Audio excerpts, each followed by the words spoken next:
This is your last chance. After this, there is no turning back. You take the blue pill, the story ends. You wake up in your bed and believe whatever you want to believe. You take the red pill, you stay in Wonderland, and I show you how deep the rabbit hole goes.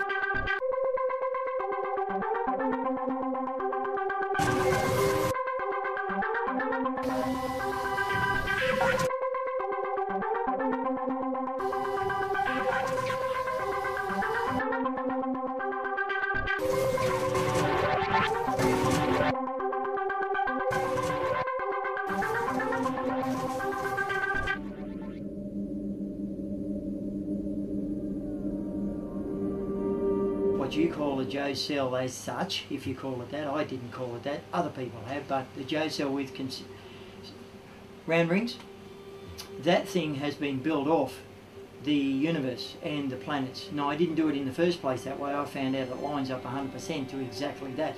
Because I can draw your atom and I can draw your planets around the sun on a piece of paper as they are and just put a couple of lines on those and you end up with a Joe cell. The Joe cell is the name given to a special type of hydrogen fuel cell. This fuel cell is said to allow any combustion engine on the planet to run on water.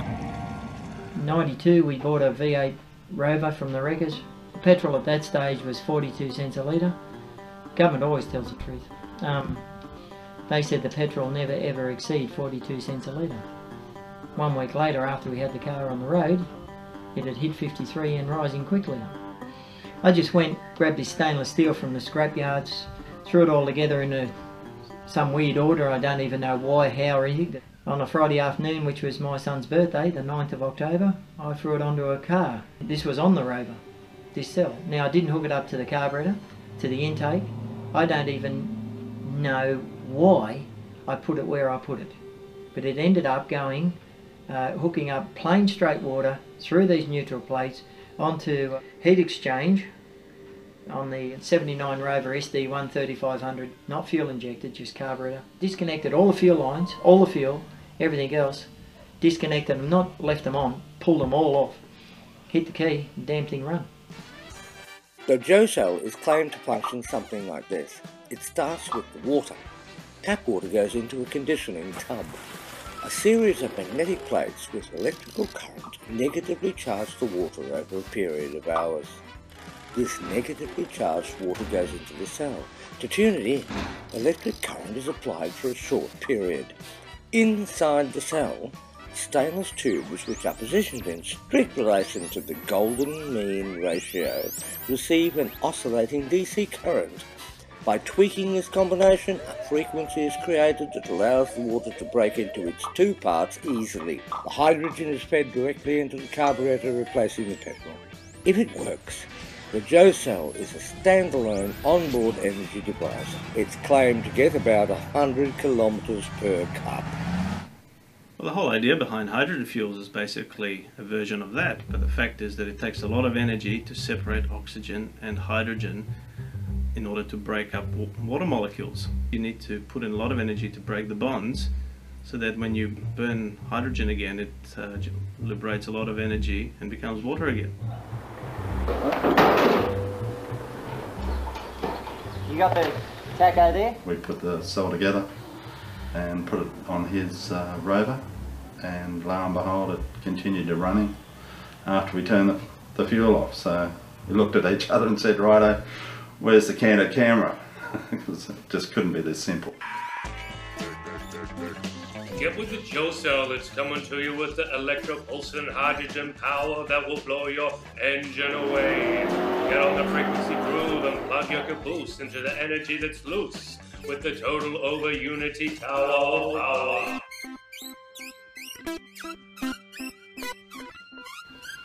I'd never done a day's science. I don't know anything about hydrogen, oxygen gas as such. Don't know about Ure Brown, anybody like that. Never knew anything about anything as such. And I do know a hell of a lot about mechanics, you know, pretty good whiz on that. This balloon's going to do one of three things. One is it's going to implode and flame and turn the balloon inside out, and in rushing air is going to take every hair off me or everything else. The second thing, that's if we got the implosive gas straight off. Just for fun, we got these bubbles will trickle over down here. They're on there.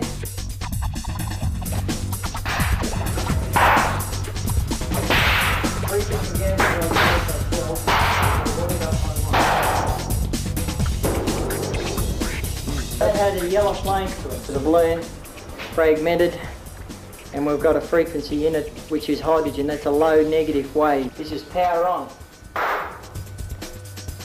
This is dead straight plain water.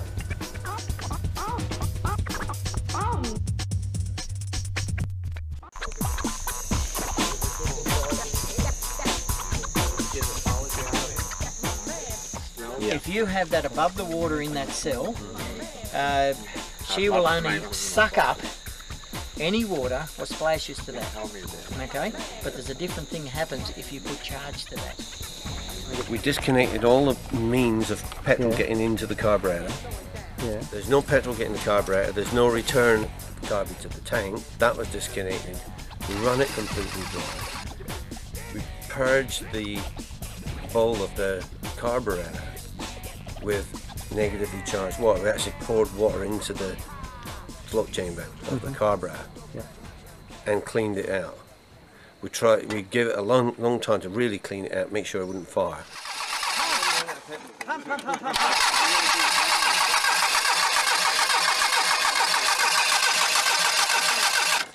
And then we got the cell connected. Tell me what happens if you retard the timing. Well, what's the difference between my water and your water? It's charged. Go and get your water and stuff on there where you planted the foot, you lost it. Phil, your best water, mate. What's lubrication? That's what I got, and he said it was wrong. That works its charge in the opposite damn direction because all the... You see the positive is on the inside. No, but what I'm saying is this cable is supposed to be up here. No, this is the best little pocket water. Huh? Yeah, it's a new hole. And they're normally set on top dead centre, but we took it to not with this. It's going to change the frequency in that block. And it's firing, and yet there is... It defies all logic, because the water, there's no water, there's no hydrogen, there's no oxygen going in. It is creating another form of energy that can't be explained scientifically as we know science. Okay, that normally occurs 180 degrees and they'll still fire. Put the spark plugs back to sun and he's still running the car. But it did fire 180. No. I don't want nobody else touching the car. Alright. Does that make sense? Yeah. We in neutral? Yeah. Joe is very sincere. He's very mechanically intuitive. He's not educated in a formal sense, but he has evolved his mechanical intuitions. From his perspective, he's assembling what he calls an octahedral magnetic field, which I would call phase conjugate. So the opposing conic approaches of magnetic flux lines creates a kind of conic center, what I call phase conjugate or implosive. So I have been teaching about how capacitors can phase conjugate, for example, how an egg makes life. He has done that magnetically.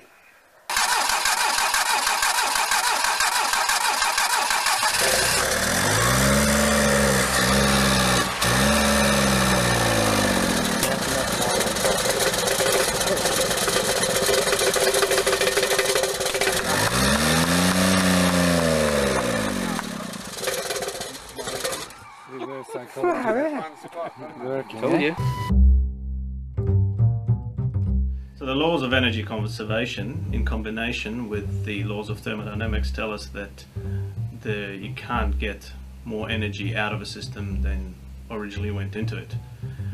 And that's why these things just can't work.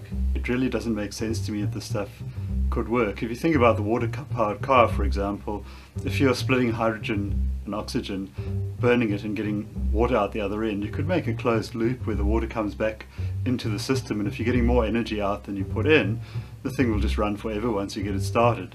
Everything we know about the universe, and which is what science is about, trying to understand the way the universe works, the way the world works, everything that we know tells us that this is impossible. Some of the guys who'd seen the car running think, oh, I think Joe must have put some petrol in there. He might have had some, he may have switched bottles, put another bottle in. And I said, but we passed that bottle around and took a drink out of it. It was just water in it. Suffering from a kind of delusion, refusing to accept reality. With extreme magnetic implosion, he's actually able to make the impurities in the water vaporize in a magnetic vortex.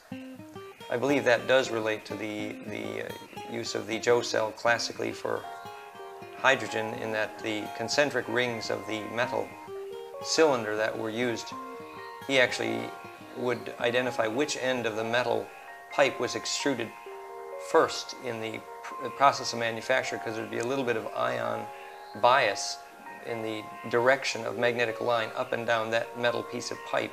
And if you balance those perfectly end to end, the concentric pipes, you create a perfectly what's called phase conjugate, or what he calls octahedral magnetic fields. I'd love to have a device like that in my backyard. You know, I wouldn't have to pay for energy ever again. I never could understand why, if we had the possibility of having free energy, why we had to have energy we paid for. But that's capitalism and where our consciousness is at the moment. With our original group that we formed, which was called ASTRO, Alternative Scientific and Technological Research Organization. And so we formed this in the early 90s, and our aim was to research a lot of the new energy that was coming out at the moment. And Yul Brown was a Bulgarian inventor who decided to come to Australia after the war. He started a factory in Sydney, and he started putting together hydrogen gas generators and selling them as a welding apparatus. So we bought his first hydrogen gas generator and actually had to sign a statement that we wouldn't use it for anything other than welding purposes, although we wanted to use it to run internal combustion motors. Then we decided to make up our own fuel cell, producing hydrogen on demand. Got quite a bit higher fuel efficiency, and it even got to the point where one night driving back from Casino to Tabulum, this Holden station wagon, a 6-cylinder, actually ran out of petrol. What we were doing is we were supplementing the hydrogen oxygen we were getting from the fuel cell with the petrol. And this actually ran out of petrol and coughed and sputtered and then continued running. And when we got home, we found that the bowl of petrol was completely empty, and it had been running just on the fuel cell. So that was quite exciting, that we'd gotten 100% efficiency out of this fairly crude fuel cell.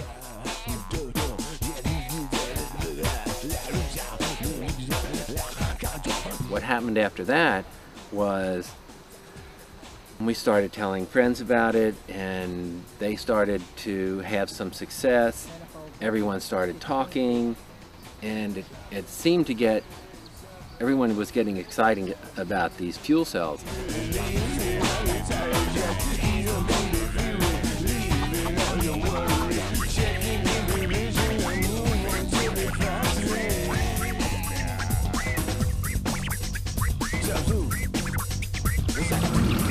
Once he's charged, yeah. Fully charged. That's just still run without it. Yeah, so we've anyone got a pressure gauge?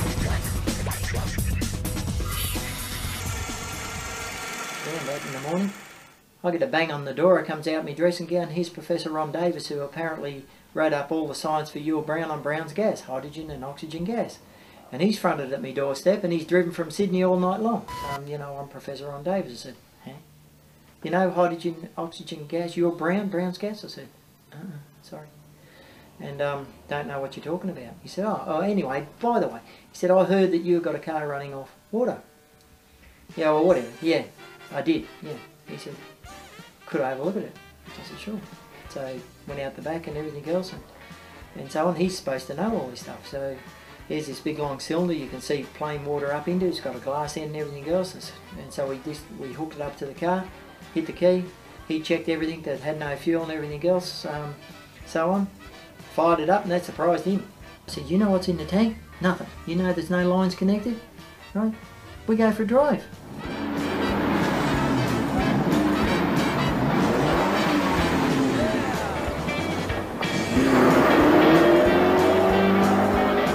So what we're doing too, mate, we're pushing 7,000 revs instantly straight out without any hesitation, and we're pushing all of us. Yeah, well, from the car. Yeah, 3 of us and the car. We're pushing 7,000 revs out in flaming 3rd gear. Yeah. We weren't able to do that before. We even took one up to the Nimbin Aquarius Festival, the 25th anniversary, and showed this Holden station wagon with a fuel cell in it. And to my surprise, quite a few people got angry because they said, why should you be able to ride around with this fuel cell and we still have to use petrol from a service station? But a couple of the guys up there said, oh, your fuel cell's a lot more efficient than ours. You know, you're not valve bouncing, you're not losing out, you just... That's correct. Then what's he do? He wants to steal the car. Other fellow wants to take the cell. Fellas come everywhere from then on, you know? Just everywhere. People come to me and say, oh yeah, you know, you got it for nothing, give it to the world. I said, well, okay, I'll give it to you, is that right? You want me to give it to you? Are you going to give it to the next person? It's plain water straight out of a creek off a hill. It has a neutral plates, it has positive outside, negative underneath, as we see. I'll now turn on the battery charger and you will see. Hallelujah. Now look down the side, work your way over the side, you'll see that's hydrogen going downwards, it won't break the surface. You see this vapour coming off the top? That's possibly what's running the cars. Whoever the guy is, Joe, never put one side up, never wrote any single thing, never gave one person any permission, any time, ever, to write anything about him. I didn't do it for making money off. Never charged anybody for any of it yet. Barry Hilton, Ian Haken, still selling things now on me for years, wrote books on me and everything, got the information wrong. The Joe cell, as used by its creator, takes quite a tangent from logic. Rather than feeding the hydrogen into the carburetor, the pipe is stoppered at the end and inserted into a piece of plastic tube. The engine is tuned into the Joe cell frequency, allowing it to run on a universal power some call 0-point energy. However, the scientific community call it pure fantasy, and never the twain shall meet. What we're doing is setting up a frequency generator. This thing here seems to output something what tunes in the vehicle and makes it run.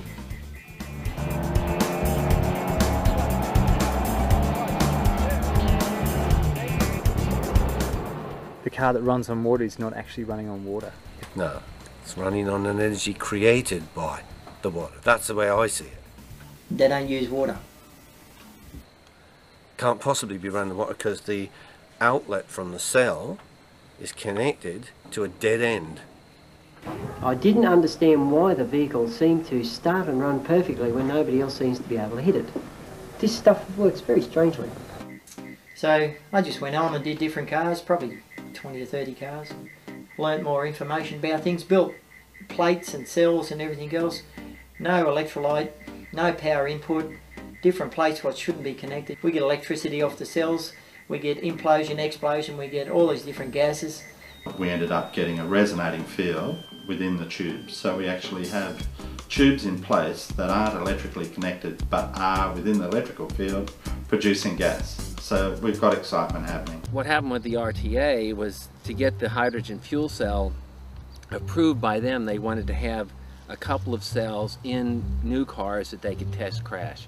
It was going to cost around $250,000, which we didn't have. A local member told a local politician, and so it actually got back to the federal government at the time. They offered us $10,000 and a new car if we would sign over the rights to this fuel cell. We didn't think that was a good enough deal because we wanted to hold some sort of proprietary rights over it. So we didn't do that. And soon after that, we had a group called ACES saying it was not in our best interest to continue this line of research. They stressed their point quite vigorously, even to the point where the local police said that they didn't want any fatalities in their district, and they gave us sawed-off shotguns to protect ourselves with. So we knew it was serious when the police were giving us arms to protect ourselves. Had the Department of Defence through H Division were astounded at what we were doing. We showed them through the workshop over at the back of Joe's place. We were there for 3 days filming. I think they were amazed that we were just freely giving it away, that we weren't selling it. The engineer from Audi come across with a ASIO government fellow, what we know definitely is Australian ASIO government. They fronted on to see about me cells and everything else, so on like that. Spun him out in a couple of minutes too. You know. We've had Professor Ron Davis wanting to take out these cars. He took the first one, we never got it back or anything else. Mechanics, engineers, physicists, government people following you everywhere, bugging you, threatening you. Beyond 2000 we're going to do articles on me and everything else, and then when we get calls, somebody must have been bugging somewhere and going to send me kids back in the post to me if I go ahead with the story. So I said, stuff it, shut it down, not interested. Then they try and come and take your cars. Stan Meyer, we first heard about him in the early 90s. He had a Volkswagen dune buggy operating on a fuel cell, 100% efficiency. So I went over to visit him and see his factory in Columbus, Ohio. He not only had cars and buses running on this fuel cell, he actually had a Commander 13-seat jet. So Stan Meyer said he wasn't too afraid of the powers that be, and he was going to go ahead and develop his fuel cells anyway, especially since he had discovered the frequency which would split water easily. But unfortunately, he was eating in a restaurant, he got up, he said, "I've been poisoned." He walked outside, he keeled over and he died. Within 2 years, we had lost 3 major inventors. We lost Bruce De Palma, we lost Stanley Meyer, and we lost Yule Brown. So even to this day, this fuel cell research is not strictly legal and not allowed to come out. My challenge to people who say they can do this sort of thing is bring it along to a university and show it off to the professors of physics and engineering and so on, demonstrate it to a skeptical audience, show us it can actually work. There's going to be a whole bunch of Nobel Prizes for showing all the stuff can actually work. I, for one, would be really fascinated to see, you know, just about everything we know about physics being overturned. So bring it on. We could run almost all of our internal combustion and directly on implosive hydrogen, rather quickly, easily, and directly. So the lessons here are good, and civilization might even make it if we could teach the principle. And for someone who has seen this and still believes there might be some sort of trick involved, maybe their consciousness is not ready to accept this. Not interested in making the dollar, not interested in the business, not interested in the fame and glory whatsoever, at all. Don't want to go down like they said in history as a famous guy this time. It's like Thomas, you know, putting his finger into Jesus, you know, into the wound. You know, he sees it, he knows Jesus died on the cross, but he still doesn't believe it until he puts his finger in there. Don't want to go down the ground, don't want to go down history, don't want to be known. A simple guy, don't care.